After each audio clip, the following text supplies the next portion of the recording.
Hey guys, welcome back to Budget Card Breaks. And I don't think I've ever said my name on this channel, so I'm Austin.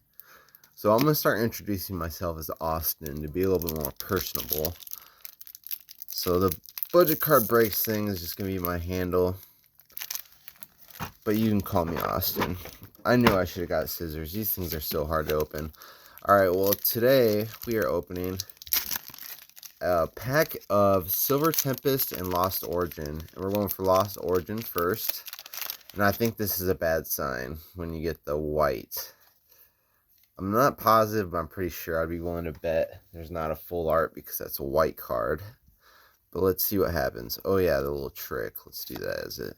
I think it's 4. I could be wrong. Alright, I'm right. So energy. Alright. Wind Up Arm.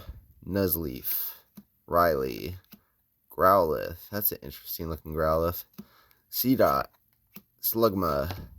Tynamo, Litleo, Gumu, and Ingredient. See what I tell ya.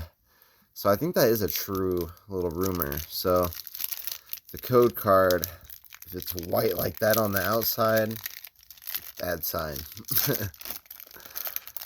Alright, got this pack open. This is the Lost Origin. A little bit more excited. Another bad code card. Ooh, I think we're going 0 for 2 today, guys.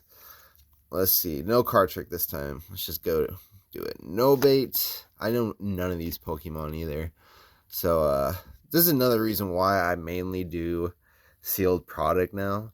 And I've actually seen really nice gains from doing sealed product, guys. And if you're not really into doing sealed product, I would just recommend waiting for around the holiday times when they have those really good deals. You will always make money.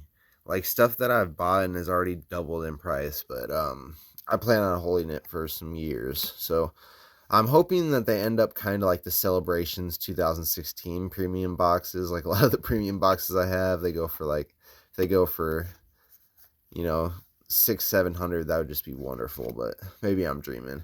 So this is the hit of the day, the Dreepy. Wow. Like I said, these modern packs, they can be brutal sometimes, but the other day I did actually open so I bought my 2 nieces a pack, and I bought myself a pack, and we got 2 alt arts out of the pack, and or out of 3 packs. So sometimes the luck's on your side, sometimes it isn't. And I've said this in other videos, but I'll say it again. I have never pulled alt art over $15, but that's about to change because thanks to a subscriber of mine, shout out to Sally, who is a she. Shout out to her for we made a trade and I'm gonna have a Moonbreon. So that is a huge deal because in my opinion, that's like the modern day um like Charizard, like the modern day base set Charizard. Like that's kind of the direction I'm hoping the card goes in like 20 years from now. That would sure be nice, especially if it grades to 10. It's ungraded, but it is pack fresh pulled and it looks really nice. But I mean, with Pokemon, you never know. It could look nice and it could just as easily grade a 9. So, and the other thing about that is I don't have a subscription to PSA. I grade with BGS. And I really don't want to grade that card with BGS because I do not want to get a 9.5 on that, which I likely would because it's so hard to get 10s at BGS. And a 9.5 is just so significantly less money than a PSA 10. So, in order to get that PSA 10, I don't know if I'm going to hold on to the card just for a while and figure out how it plays out and just maybe grade it in the future when you know I'm ready more to sell it, but I'll figure it out one way or the other. But I definitely want PSA to grade it. I don't like CGC. I think those blue slabs are ugly, and I know they do a lot of Pokemon and Marvel. Like that's like the main. And I know a lot of Pokemon collectors like that company.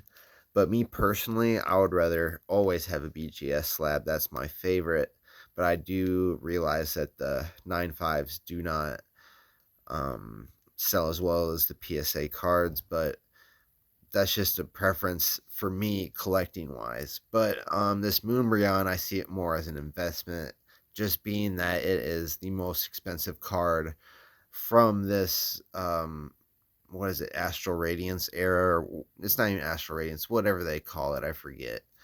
Sword and Shield, that's it is by far the most expensive card in Sword and Shield. Like it's not even close. Like the second card that's closest to it is like literally probably a third of the price. So it's just a huge price difference. So on cards like that, I mean the top card in Pokemon, you really want to be very selective about grading and things like that because it really does matter. It might not matter when you're, doing a $40, $50 card, a couple of missed dollars here or there, big deal. But, when you're doing those big cards, it really does matter who you choose and all that. And like I said, I've been just having problems with the grading companies lately, so it wouldn't surprise me if I just leave it in a one touch and just deal with that bridge in the future when it's necessary, because it's not really necessary to do right now because I don't plan on selling it or trading it. I plan on holding it definitely for the long term as in very long.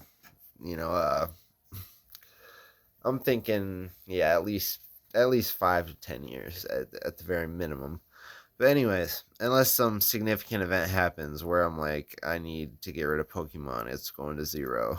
Like Beanie Babies. But I don't see that happening. I mean, Pokemon has just been popular for so long, and I actually see it getting more popular in the future as far as pop culture cards go. I collected a lot of different pop culture, Garbage Pail, Marvel, Pokemon. I definitely by far think Pokemon has the most potential. And basketball is my favorite to collect, but money wise, I even see more potential in sealed product.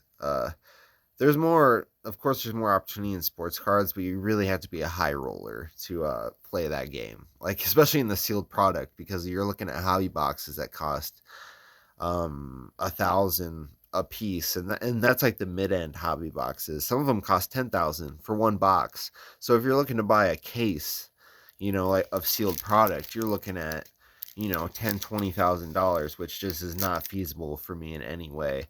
Versus Pokemon, you can get a case for, 600 800 bucks.